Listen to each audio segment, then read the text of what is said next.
ви видя. Добре дошли в залата на Съдебен спор. Здравейте и на вас, уважаеми зрители. Аз съм Нана Гладуиш, а това е Пристъп Спасимиров. Здравейте. Здравейте. Днес предстои да разгледаме дело между бивши интимни партньори, които имали 3-годишна връзка. Мъжът, който е на 71 години, упреква бившата си половинка в сексуално издевателство. Другите обвинения са, че го е завлякла с пари и му е изпила ракията. Но преди да разберем подробностите, нека заедно си припомним избрани моменти от вчерашният Трифун Зарезан. Разбира се, миналото издание на Съдебен спор. Пострадалата Сашка Маринова от село Камено поле твърдеше, че няколко пъти е изнасилвана и бита от свой съселянин. Ало, 112. 112. Кажете ми, да дойде веднага романска полиция, че тук пак остава бой. Привлеченият под отговорност Димитър Петров се представляваше от служебен защитник. Правиш ли секс с жена си? И как не? Кога последно? Не? Аз съм нахална. Винаги. Винаги. Естествено. Кога последно? Няма последно. Винаги, всяка вечер си спа с жена си. Защо? Ама като си лягаш, какво правиш? Секс правим. Това задоволява ли ви? Да. Това ме задоволява, надявам се и нея. Да. Пострадалата спечели моралния вод, ето и съдебното определение. Съдът определи, изпраща делото на окръжна прокуратура Враца за продължаване на процесуално-следствените действия. Закривам съдебното заседание.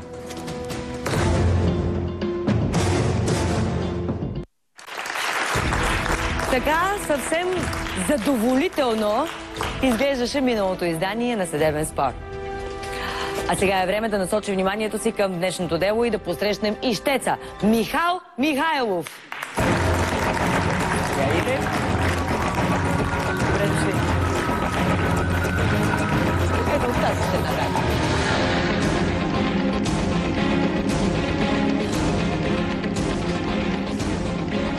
Ще гледаме сир.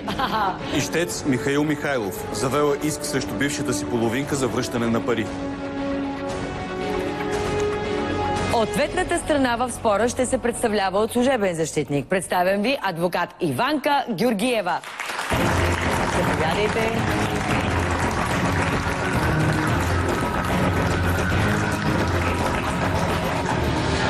Ответник Елена Гетова не се явява. Представлява се от служебен защитник, който оспорва иска.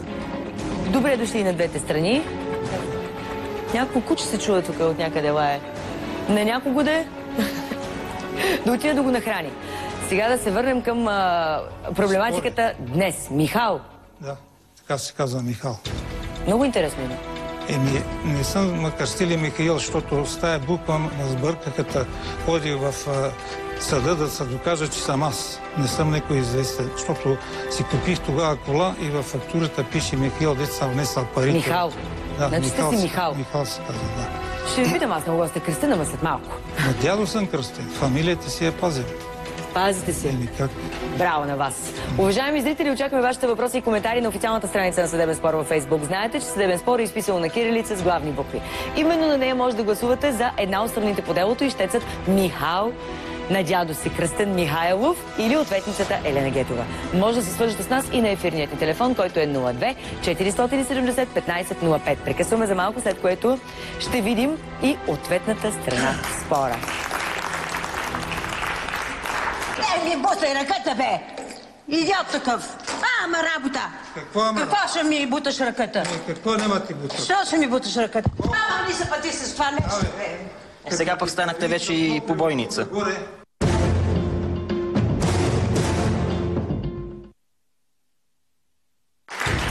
Здравейте отново! Продължаваме излъчването на 187-ми епизод на Съдебен спор. Ищецът Михаил Михайлов е завел иск срещу бившата си партньорка в живота, към която има финансови претенции. Ответницата Елена Гетова се представлява от служебно назначение адвокат Иванка Георгиева, която оспорва иска. Спорът, освен за пари, е и за изпита ракия, както и за интензитета на половите контакти. Подробностите от репортажа на главният ни редактор Жоро Игнатов.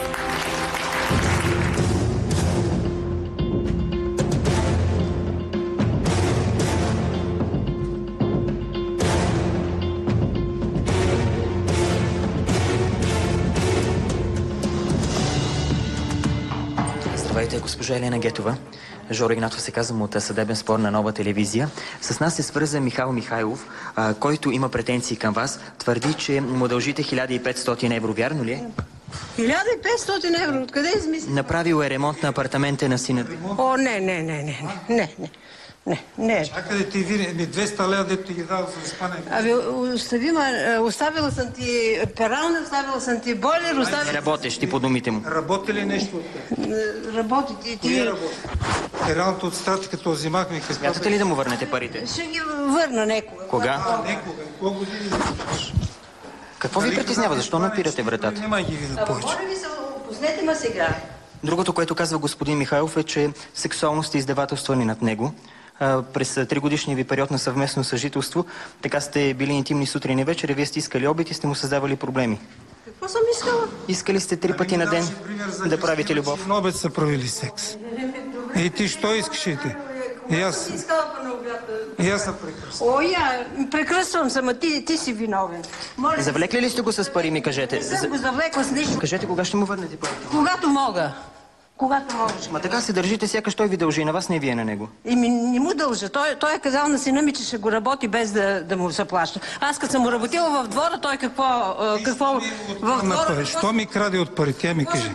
Като си скрих парите и ги заключих в работилата и ракета, заключих ти, що викаш, къде си ти пари? Пари съм ти откраднала. Имаш грех на душата си. Имаш грех. Казва, че редовно сте го пребърквали за пари, сте му крали парите. Я ми кажи, коя та... Чакай сега. Кажи, коя тази страхователна фирма, дето ми иска... И сте му изпили и ракията, казва. О, аз съм ги изпила, нали? Браво, бе. Браво. Изпихте ли му ракията? Изпила съм ги, да. Изпила съм ги. Лете на мене 3 бутилки в колата. Абе, Мишо, пусни вратата. Нема те пусна вратата, че заради теб се разболех. Да, бе, разболял се. Точно заради мен си. Заради твоите глупости. Да. Пусни вратата. Това е човек, с когото сте живели 3 години. Защо наистина не поговорите, се тук запъвате вратата? Дядо вади ряпа. Писмо с обратна разпис, що го не получи? Не съм го получил. Не си, защото почтата така, че си отказала да го вземе. Държите се като гузна, госпожо Гетова. Не искам да говоря повече. Аз съм се разбрала с него и не искам повече да говоря. Той се чувства измамен от вас. За парите ще ги дам, като идем в Испания. Като бех при сина ти, що ги не даде? Когато и ти какво викаш? Ще ги дам. Сега не мога да ти ги дам. И ти какво викаш? Кога ще можете? Тия пари не разбрах, още кога ми ги даде, че няма ги знам. Господин Михайлов така подозира, че с други мъже заупотребявате. Основателни ли са му опасенията? Ми бутай ръката, бе! Идиот такъв! Ама работа! Какво ще ми буташ ръката? Какво няма ти буташ? Що ще ми буташ ръката? Ама ли се пъти с това нещо, бе? Сега пък станахте вече и побойница. Какво като си... аз като ти работих в двора, като ти управях градината, че двора ти беше пустош. И всичко съм ти изнесла аз. Какво? Това не се признава. Абе, я не дай да се излагаш, да ни гледат хората тук. Нека ни гледат, а вие колко пари струваш. Да, колко пари струвам. Колкото и ти струваш. Ти, що извади тази хълка да ме я дадеш, че си ги купила с моите пари? С кои пари съм ти купила? Нали една хълка, която ви видели? Нали казвате, че ви е преджобила? Колко пари ви е взела от джоба? Колко пари ви е взела от джоба? Нищо не съм го 300 лева ми открани 500 евро. Обирали ли сте го? Браво! Елена, Михаил казва, че когато е ходил до магазина, вие сте го преджобвали. Не е верно това. Това е той чиста измислица. Да, бе, измислица. Измислица е, да. Добре, като си права, ела да отиде в съда и да го... Ще отиде в съда, добре, ще отиде. Викай ме в съда и ще отиде, добре. Пусни ме сега, че детето ми е самичко и ще го оплашим. Чуваш ли ти? Оплашиш, аз не съм злоплашил от тебе. Добре.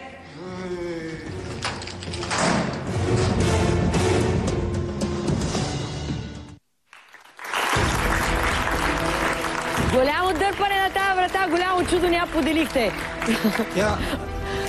Кажи ми сега, ти изпълняваше ли си задълженията като мъж? Аз минах на ти, обаче, защото просто след тия неща и откровения... Тя се похвали сама, аз какво да казвам? Тя може да се хвали от едно, пък ти се хвалиш с друго, аз къде знам. Ти изпълняваше ли си? Сега ако го кажа, се изпадем, вие ще смеете пак с мен. Защо? Що ще каже, той па на толкова с години, па се хвали, че... Чакай, аз даже не знам на колко са години. Вие съобщих на 70. О, аз съм забравила. Значи аз съм по-зле от вас. Гледайте сега, да ми се хвала, отчитах се като мъж. Обаче, кое ме стресира, тя да направи тия глупости. Ние имаме едни познати в Испания там, защото ние имаме много познати. И тя има една нейна приятелка от Крушовица, едно село. Тя се хванала с един българин и тя като мене, ма и тя го постригва така бая ниско. Постригва го ниско? Ами, скоро има парата. И аз не го познавах този човек, но тя ми го показа един път, даже беше поканала и тази жена от Крушовицата ми идваха на гости. Ма без мъжа, който е.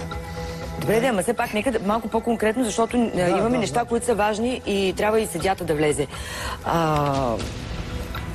И кажете сега, какво се случва с тези и колко често ви се налагаше да изпълнявате задължения? Всеки ден, сутрин и вечер. Казва го кръстца това, ако не. Всеки ден? Всеки ден, да. Сутрин? И вечер. Тя поне ставаше ли да се изми очите?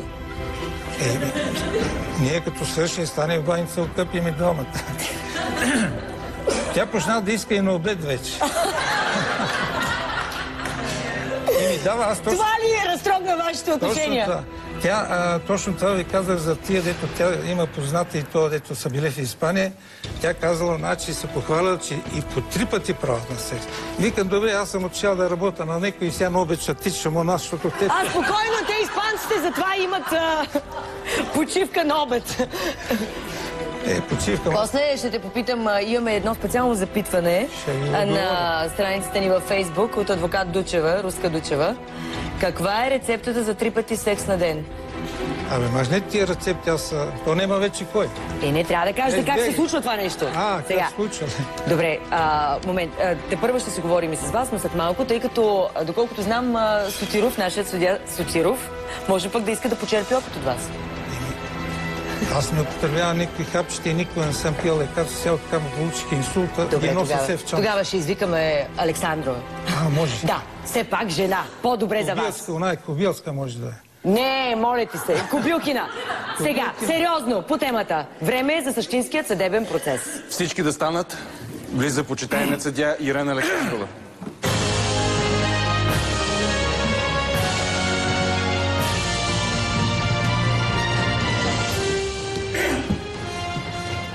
Добър ден на всички. Седнете, моля.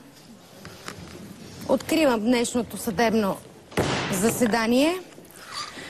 Днес съдът ще се занимае с претенция на господин Михал Михайлов, отправена против госпожа Елена Гетова за връщане на парична сума.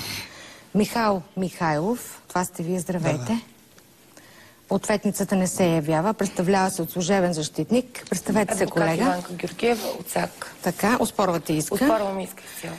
Съдът дава ход на делото и преди всичко едно уточнение към вас. Нещо ми шикалкавите в тая искова молба. За какви пари претендирате? Веднъж ми говорите за някакви ремонти, за откраднати пари от джоба. За някаква ракия говорите. Я уточнете какво искате вие. Първо, когато си... Има ли думата вече? Да, заповядайте. Когато си дойдохме... Уточнявате си претенцията в момента. Когато си дойдохме от Испания окончателно, сине беше си купил ново жилище, груб строеж. Така. И искаха да довършителната работа, вътрешно да редат и ръкот, плочи там, ВИК. Сина на Елена. Моля, да, сина на Елена. Добре. И спазарихме се, нали, така, за горе-долу каква сума, защото аз като трябва да седам един ден да изчислявам всичко и нямах време за тия работа. И се разбрахме за 1500 евро. Които кой ви дължи? Сина й? Моля? Сина или тя ви дължи?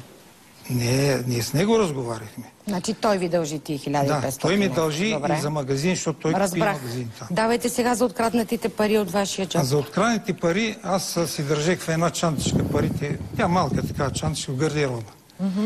И тя се ми искаше, се нямала пари. Накараме някой път да отиде до магазина да купи. Това е периода, в който сте живели заедно? Заедно, да. Като време само? От коя до коя година? От 2007 аз си дойдох, тя си дойде 2008 януари месец. До 11 април 11 година. Сте Тя били си обра заедно. багажа и изчезна, защото видя, че няма какво да краде. Аз заключих всичко. И за чантичката сега, оттам са изчезнали Така. пари. Като тръгнеш тя на Крушовене, че майка й беше болна, каза, че майка й много обичала да пие домашна ракия. Винаги съм ми дала по 2 бутилки ракия. Отделно тя купува 2, то няма стики ми това... Остойностихте ли сега тая ракия, която търсите? Тя да ви върне ракията в парична стойност? В Това парична извън стойност. откраднатите Тя няма пари. ракия, тя не вади ракия. Колко струва тая ракия, която сте й давали? на майка си, че обичал да пие. Колко струва тази ракия, която сте й давали, като е ходила при майка си? Сега аз не съм водил статистика, защото мисля, че ще бъде инкоректен. Не съм ми поставил условия ми плаща ракията, аз съм ги дала за майка. На добра воля, от добро сърце ли дадохте тая ракия? Добро сърце съм. Добре, аз казах, даже и предложих да докара майка си у нас там да живее, че има свободна стая, да не тича се там, защото тук към 50-60 км. И сега кажете за липсващите пари. Какъв размер сега са? става въпрос за... Как съм ги усетил, че краде ракията ми. Защото забележа, че... За ракията разбрах. Кажете сега за парите. За парите... Тя ми иска 200 лева да отиде на Испания, че нямала пари. И се бехме уточнили да срещнем в града, да й дам парите. Аз отида с моята кола, взимах си и чантичката. И тя в това време поизмисля една друга хитрина. Да й дам 200 евро, да направи някаква застраховка в някаква компания там и за един месец. И на края на месеца ще ни върнат 2500 евро. Така, и вие какво правите? Давате. И аз викам, това е някаква шарлатанска работа. Не помня Дези да дало повече пари за един месец. И тя настояше, аз си казвам, че падежа ми не е днес на Добре, дата. кажете само при тия обстоятелства, вие се съгласявате и давате. Не, аз това не се съгласих за тия 2500. Не се съгласих, защото знам, че те ще изгоря с тях. Колко се съгласихте да й дадете и за пътуването, и за... За пътуване тя ми иска 400 лева. Така? Аз си дадах 200 и тя вика ми, още 200 няма ли ми ядеш? Реко, аз съм си оставил 200, да може да си купувам аз храна. И нарочно остави чантичката на таблото, дето тя седи вдясно. И тя вика, ти тук имаш още много пари, аз знам, що ми дадеш още 200 лева? Рекох, тия пари ги остави, реко, аз си ги внеса, ти си имаш банкова сметка, ври си тегли там пари, колкото искаш. Това ми беше, бех го пропуснал момент, че когато влезнах в банката да видя коя ме е падежа, попитах служителката какво наказание ще получи, ако ще нарушат датата. И тя жената каза около 80-100 евро, защото имах и банкова сметка с евро. И аз се отказах и тя ми вика, аз тия пари ще ги възстанових. Елена ми каза, на мен ще ми ги възстанови тия пари. Значи, ако бехте гледал, щеше да загина, ама не знам как. Добре, кажете колко и дадохте доброволно, отделно от откраднати. 200 и дадох. 200 и дадох. Евро или лева? Лева. Добре. А сега за откраднатите ми уточнете. За откраднатите, първо, аз кога си скрих парите в работилницата, тя ме проследявала и я разбрала, че аз там съм ги скрил. Вика, аз съм те забележа, че ходиш преди да тръгнеш за магазина, първо влизаш в магазина, вземаш парите. Вие не сте я заварили как тя взема тези пари, а просто предполагате, че тяхната липса на парите е свързана с нейни действия. То други няма кой. Ами ако е влязъл някой друг там, където ги държите? Други не влизат там в къщата ми след нея. Аз като излеза и тя си прави вътре каквото си иска. Липсата на парите е свързана с нейни действия. И един ден изимах ключа за колата и отидах, понеже има гараж, тя ги е вкарала в гаража, отворих и багажник отзад, 3 бутилки ракия вътре. Вие пак за тая ракия. Нищо не съм ми казал. Имате ли въпроси към ищеца? Да, имам. Заповядайте. Искам да ви попитам, вие лично, с двете си очи, видяхте ли момента, в който доверителката ми бърка във въпросното ваше портомоне? Аз не мога да... Така както ме виждате мене в момента. Аз не мога да видя, защото аз като отива в магазина... Той уточни, че предполага, нали? Предполагате. Аз предполагам. Така, а за колко литра ракия, по колко лева литъра може да говорим? Това е ракията носително понятие. Средна цена. Сега ще ви кажа. Значи тя 3 години, 8, 9 и 10. 3 години подред. 3 години, всека седмица носи по 2 бутилки. Аз си ги давам. По 2 бутилки на майка си. Сметнете колко бутилки. А вие много ракия сте изпекли. Тя се е зарад майка си. Аз давах зарад нея, зарад жена. Ама майки, това лекарство ли е за майки? Майка към тази години, извинявайте, на колко години е била? На 82-3 години беше.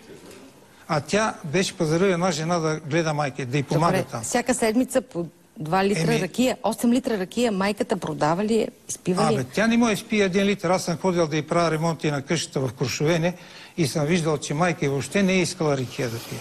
А тя беше взимала една жена, която беше алкохоличка. Добре, разбрахме. Всичко е предположение, освен ракията. Поръчки нямате, да, моля. Освен ракията, до тук всичко е предположение за мен. Да. Малко ми е смешно, забавлявате ме. Ама тя редовно си ги вземаш. Аз предполагам, че тя си ги е вземала за нея си тази. Свидетели, да разбирам, че нямате и не сте ми довели свидетели за изчезването на парите. Ама то такива неща свидетел не е вкъщи да види какво става. Свидетели има само за апартамента, дето съм работил. Добре, кажете ми, докато живеехте заедно, кой се грижише за домакинството? Кой финансираше вашите разходи? Говоря за финансиране на вашите разходи. Кой поддържаше домакинството? Кой плащаше? Кой пазаруваше? Аз всичко пазарувах, тя готвеше там сега. Значи финансово вие сте се грижили за домакинство. Ние почнахме май третата година да живеем заедно. И аз купувам от магазина, закуски продаваха някой път и един път на майтап и рекла, ти баница може ли да правиш, бе? Тя вика, що? Рекла ми, па не може да види един път да се речеш да я направим една баница. А дали не сте заслужили да ви направи баница? Ами сигурно не съм заслужил за баницата. И тя ми вика, ти вика, по-хубаво правиш баници, вика, я ги направи ти. Даже някой път... Обаче в това дело, без да има нищо общо с предмета на делото, много се хвалите в тази искова молба. Мен ли искате? Ами хвалите се с някаква мъжка потентност. Еми сега аз ли съм виновен? Ама мен ли искате да ме впечатлите или дамската аудитория? Заведете ме на доктор да му прегледа. Не знам каква ви е била целта, разбирате ли? Значи за връщане на пари, за устойностяване на дадена ракия или за някакви мъжки възможности? Еми, не знам се. Какво общо има това, че сте правили секс по 3 пъти на ден, както сте ми записали, с искането да ви се върне ракия и някакви пари? Аз не съм направил по 3 пъти на ден, защото тя нямаше време. Ама внимавайте какво пишете и се обръщам абсолютно към всички. Когато подготвяте претенции към съда, много ви моля и когато не ползвате адвокати, отделите същественото от несъщественото, защото това е съдебен процес, а не е психотерапевтичен сеанс. Тя ми даваше пример, че една нейната приятелка правила по 3 пъти се. Аз не съм се хваля, че... Госпожо председател, само още един въпрос във връзка с тази... Последен, защото обявявам делото за приключване. Приятелката се е хваляла. Искам да питам това, че сте правили по 2 пъти на ден секс с вашата жена и моя доверителка. Обидно ли беше? Еми, как ще е обидно? И тогава защо се оплаквате? Аз не се оплаквам. Тя ми даде пример само се хвали. Аз така го приех, че той се хвали. Правила 3 пъти. Значи тя ми навекна и ние да правим 3 пъти. Ход по същество, дръжте се сериозно. Ход по същество. Не. Какво искате от съда? Какво решение да постановя, господине? Сега. Първо тия 2500 евро ги оставите. Отказвате се от тая претенция. Сега ще ви кажа още 2 случая, ако ги приемете... Не. Аз искам да ми уточните по същество. Нали, да я осъдя какви пари да ви върне. Точно това ще обясня. Сега тя, като направихме ремонти на магазина на сина й, тя си намери 2 продавачки.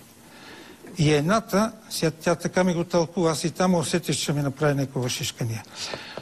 Искала е 1200 лева на заем. И тя казала, че няма. Отклонявате ми се от същественото и сте ми разводнили това дело. Сега, първо претендирам за тия 500 евро от нея. Добре. Така. 600 евро, дето съм я вършил много други неща. И на Крушовене, и на апартамента, който живеете. И тия 200 дето трябва да ми върне. Общо 830 лева. Слушам служебната защита, ход по същество. Уважаема госпожо председател, считам, че така отправеният към доверителката ми иск е неоснователен, не е доказан, особено в частта индивидуализация на размера и нанесените от доверителката ми щети. И моля като такъв да бъде отхвърлен. Защо да е недоказан? Твърденията не са ли доказателства? Съда се отегля на смещение. Всички да станат.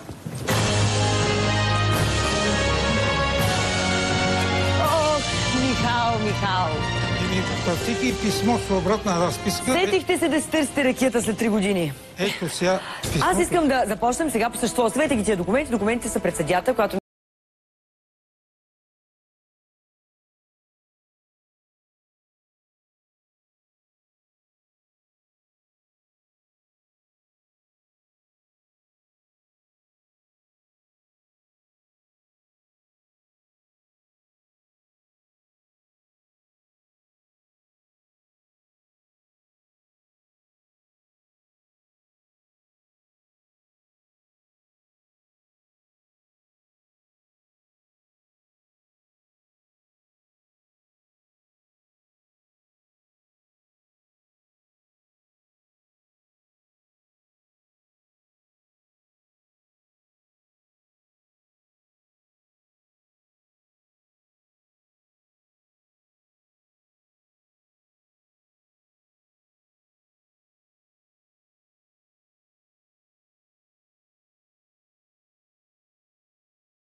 на всички тия геронти, където ми направи тия калпазалъци, последната вечер правихме пак секс. И тя на други ден си обра багажа и изчезва. А той си не очакваше, че тя ще се тръгне, така ли? Не очаква, наистина не очаква. Ти ли я изгони или тя сама се тръгна? Не съм изгонена никога. Тя си тръгна, да не би пък в един момент просто да не се успявал да се справиш с... какъв беше претекста да си замине тя. Тя със стила, че някога ми давала 2 лева да купа на майка и па не съм и бил върнал 1 лев. И едното показва това държане, дето вие сте го снимали вашите репортери, така се държа и пред мен вкъщи.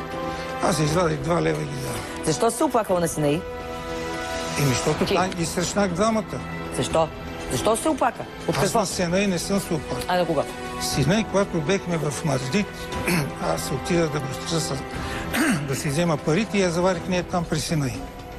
И я попитах, какво ще ми върнеш парите? Парите са ясни. Имате бележки, нямате бележки или не знам, нали, смисъл какво се случва. Аз със сина и какво? Сина му казах колко ми струва работа. Обаче вашите взаимоотношения, както разбрахме, наистина са изключително любопитни, защото не са само пари, а и секс. Тези две неща явно са вървяли ръка за ръката. И ракия, всъщност. Пропуснах, извинявам се. Но аз искам да попитам, ти оплаквал ли си се на някой нейн близък? Не. За нейното поведение по време на... Не съм се оплакал пред никой. На сина и сам каза. Чакай сега малко. Аз имам тук и неща, които все пак до някаква степен са проверени предварително или ти си ги казал. Имаше ли нещо, което те дразнеше в нея, докато сте били заедно, интимни или нещо? Аз казах, дърнаше му това, дето искаше да сключваме брак. Това му казах. Това ли е сега тя? Аз нарочно ти оставя телефон. Я дигни да видим коя е. Коя от всичките ще разбера аз коя? Я да видим ти при кого остана в Плевен там. Я. Оля. Здравей. Много интересно. Да си поседне малко. Я, кажи кой е. Аз ще ви кажа. Я кажи. Тази ваша служителка, където дойде.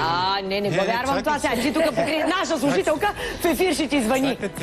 Не, братовчетката ми момчето и съжени днес и пътувахме заедно. И създахме на гарата и тя... Между другото, искам само да кажа едно нещо. Да, разбрахте. Изглеждаш много добре. Значи, аз мисля, нали ще съгласите? Всички в залата. Млад. Това лице бръчка няма. Не се подиграва. Моля ви се.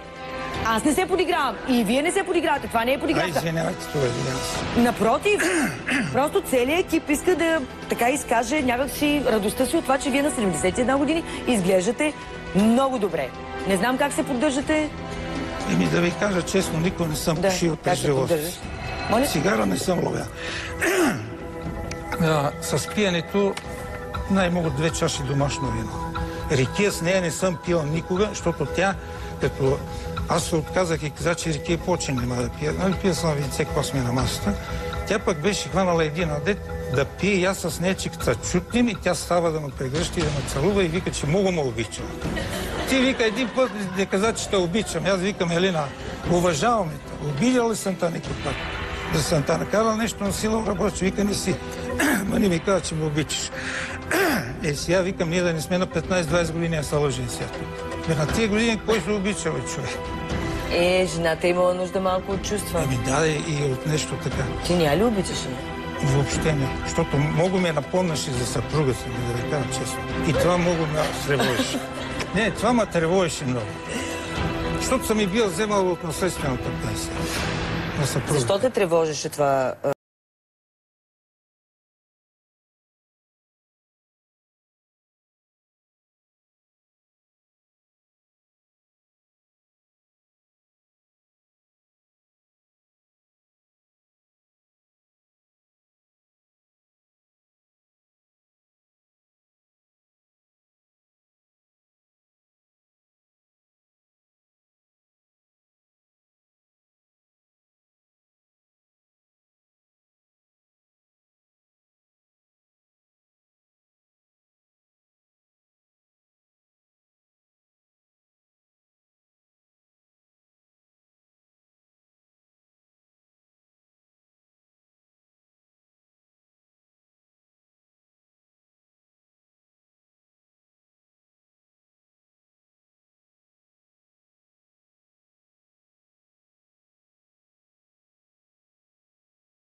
Последно аз се гледах, то няма други. Тя се беше при мен в Плевен.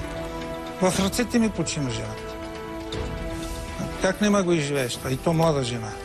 Ако е възрастен човек... Иска ли някой микрофон? Може ли Пристав Спасимиров да дадем микрофон на някой? Има мъже, има жени. Ето, ние се смяхме до сега пък изведнъж така ни стана мъчно. Аз за това не иска да спомням тия моменти. Защо? Не, напротив, вижте, тя ви е съпруга, вие говорите с такава любов и внимание. Напротив, на нас това ни доставя удоволствие. Я да видим сега. Влади, имаш ли нещо? Има ли някой, който иска да ни каже? В смисъл, горе-долу за... жена. Защото, първо да те попитам... нормално ли е жените да имат такива нужди? Да знам и аз. Добре. Не, аз само искам да изкажа възхищението си към... Михал. Към господина, да. Че призна, че е обичал само една жена и че разделя жена и съпруга. Това са две различни неща. Само това искам. Да го аплодираме тогава, аз предлагам. Михал. Искам все пак да се обърна. Адвокат Георгиева, нали? Нека да се върнем малко и към делото. Можем ли... За парите аз в момента не знам, всичко е въпрос в документите, когато става про зададени пари, но наистина, можем ли и кога да говорим за сексуален тормоз? Издевателство. В конкретния случай аз не мисля, че доверителката ми, който представляваме, е издевателство сексуално върху господин, тъй като, както той спомена, явно било с желание и съгласие. Сега дали става въпрос за 2 или 3 пъти, мисля, че това няма конкретно значение. На него вече в един момент му е тежало. Това е вече въпрос на психика. Аз съм адвокат, не съм психолог. Как той възприема нейната покана за интимност и нейното поведение по време на интимност, това вече е от порядъка на сексология. Гледай, Михал, ти не опита ли да й кажеш, виж, аз мисля, че това е достатъчно, харесвам се, стига, нали, всяко нещо има граница. Елена, слушай ко, аз съм възрастен човек вече и отивам вече още по-наголема възраст. Като толкова не можеш да траеш, намери си един по-млад, като искаш да се отива и си и това. И тя след една седмица и половина-две и си обра багажа и изчезва. А децата ти как реагираха на тези взаимоотношения с Елена? Децата ми много така беха склонни към мен. А и нейните? В началото беше тя много кротка. Докато и свърших работите, които тя ги беше навърза. Като свърших всичките ремонти и тя почна вече да ми прави. А нейните деца? И нейните ме приемаха добре, защото винаги, когато сме ходили на Испания, те малки дечи, това все са ми купува подаръци, нали, то шоколадчета, нещо там, бомбонки и съм ходил при тях. А добре, децата къде бяха, когато вие бяхте интимни? Там? Кои деца? Нейните ли? Да. Нейните бяха в Испания. Неговите, вашите? Моите, ние като се върнахме от Испания, първо отивахме при сина да живеем в Плевен. Тоест не са били сред вас? Добре, значи чудесно. Вие не сте си сами, вкъщи правили сте си, каквото ви харесва. Интересното, че тя пък много наблегаше да има дете от мене. Вика, ти си на 64 години, 5 ти ще искаш дете, вика. Това са глупости. Тя чисто и просто да ме дразни. Това правиш. Да те дразни ли? Защо да те дразни? Ще си имаш деца. Не е за моите деца. Аз говоря, че тя иска от мен ама за какво да ти дразни? Че не можеш да имаш деца ли? Какво? Що ми е набила в главата? Може ли тя да роди и аз да й направя? Не знам. Случай става все по-странен. Имате още една минута да гласувате на страницата на Съдебен спор във Фейсбук. Може да подкрепите ищецът Михал Михайлов или ответницата Елена Гетова. Прекъсваме за малко, след което ще видим моралния вод и ще чуем съдебното решение.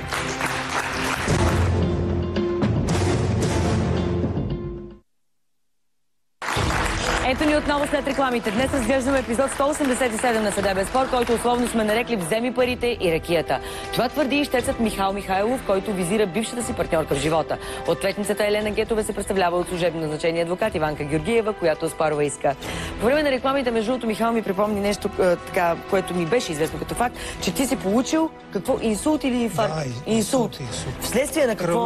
От това то ми замотка в главата и не мога да намеря къде съм сбъркал аз. Аз и това исках да разбера. Ти съжаляваш ли и да не би да си тук, за да я отмъстиш, защото тя си е тръгнала и те е напуснала? Не съжалявам въобще за нея. Може ли Пристав Спасимиров да тръгне да събере моралния вод? Не съжаляваш за нея? Не съжалявам. Сигурен си, че не си тук, за да я отмъстиш, да я натопиш, нещо да да тупа? Аз нищо не е тупа. Аз си казвам реални неща. Тя, що не дойде тук срещу? Добре, че имаш пари и тя те използваше, така ли? Това е... Да, използваше те за пари. Знаете ли колко ремонт съм ми правил? Разбрах, че си правил ремонти. Сега друг е въпрос, че нямаме документ за тези ремонти, но че го сподели и пред съдията. Да, чухме за това. Сега на всеки един ремонт аз да правя договори и да се подписвам. Добре, вие като се събрахте, с каква идея се събрахте? Да живеете аз чисто, така, до край, заедно? Чисто и просто съжалих, като се оплакваше от съпруга си там, нали, който живела тя с него. И викам, айде, па може и да честна жена, да изкараме тук колкото може. Теб харесват ли те жените? Сега. Той на кой мъж не му харесва? Не ти да ги харесваш. Жените харесват ли те? Кой да харесва? Мене ли? Да. Къде да ги знам дали ме харесват сега? Нямаш ли, примерно, жени, които, да кажем, искат да са ти приятелки в живота? Както вие сега ми казахте, че не изглеждам на тия години, и други са ми го казали. Но то не значи, като ми каже, аз веднага, айде тръгвай да врима у нас. Разбира се, да. Никой не е казал. На тая възраст, те всеки си има семейства, деца, никой няма да си замине децата, защото не е морален. Ето, казва тук, свършили са парите и какво? И секса. Свършиха парите и секса заедно с тях. Това заключение направиха в публиката. Тук сложих купата малко накриво, но нещата са много видими. Повечето хора в залата гласуват за теб, за ищеца, за Михал. Сега да видим и как са гласували на страницата ни във Фейсбук. Сега ще разберем. Понякога резултата там е обърнат, но в случая не е. 77% гласуват за теб и 23% за Елена. Хората те харесват, повярваха ти и решиха, че правото е на твоя страна. Но сега да чуем съдебното решение. Всички да станат. Влиза почитаемият съдия Ирена Александрова.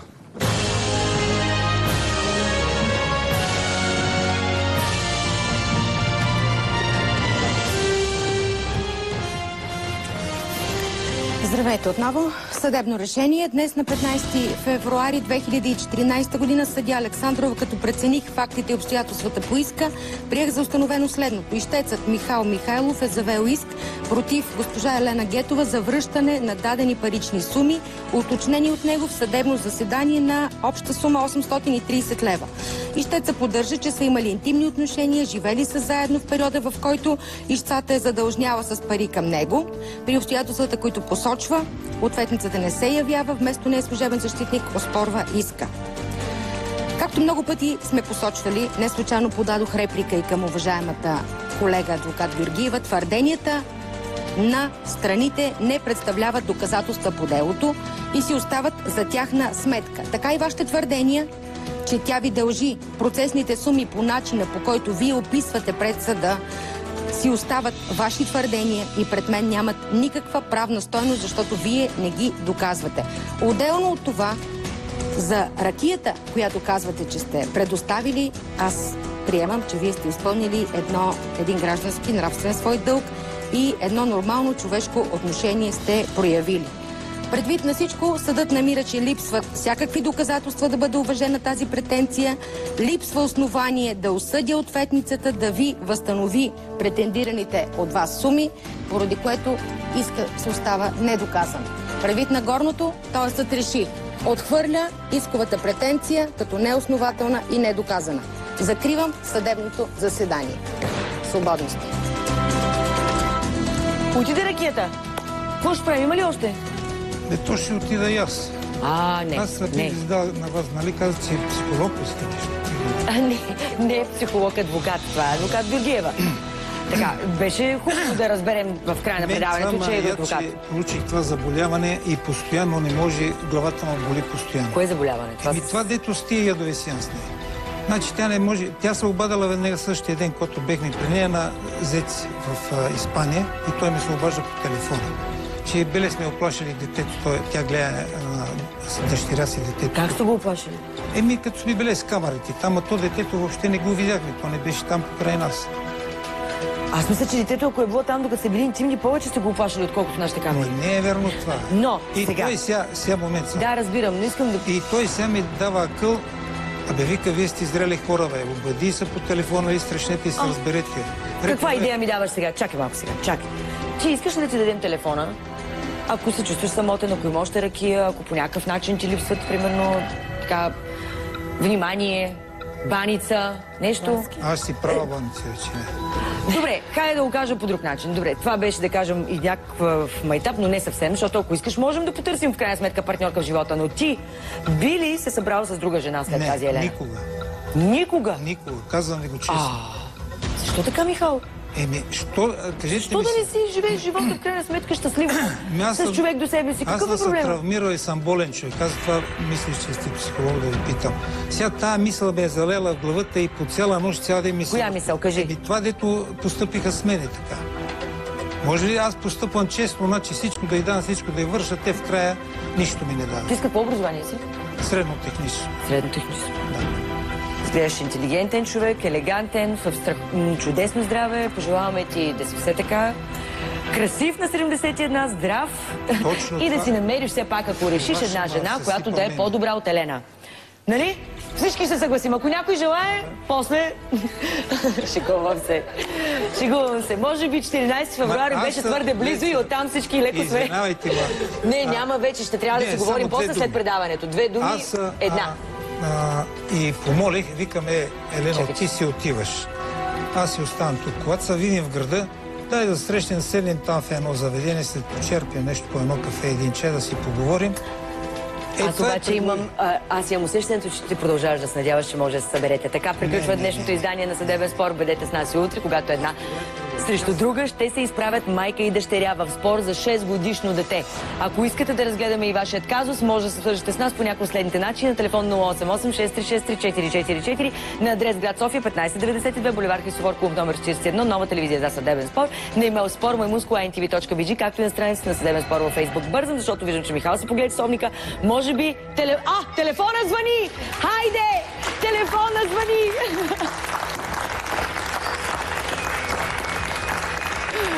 Останете с нас в програмата на Нова телевизия.